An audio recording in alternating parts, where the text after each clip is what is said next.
ሰላም እንዴት ናችሁ? ይሄ መልእክት ዜናውን ያልሰማችሁ ካላችሁ ይጠቅማችኋል ብዬ ነው።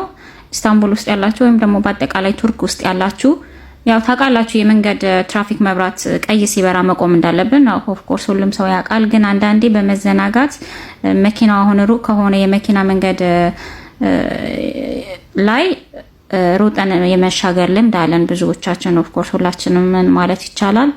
እና በዛ መንገድ የመኪና መንገድ ከሆነ የመኪና ታይም ነው፣ ስለዚህ መሻገር የለባችሁ ማለት በለዚያ ቅጣት ነው ተብሏል።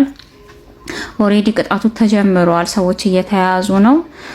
መንገዳችሁ የእግረኛ መንገድ አረንጓዴ መብራት እስከሚበራ ድረስ መንገዱ ፍሪ እንኳን ቢሆን ቆማችሁ መጠበቅ አለባችሁ። አለበለዚያ $300 ቅጣት ወይም ደግሞ በቴሌ ከ7000 እስከ 9000 ቴሌ ቅጣት አለው። ስለዚህ እስኪ ሼር አድርጉላቸው ለሁሉም ለጓደኞች።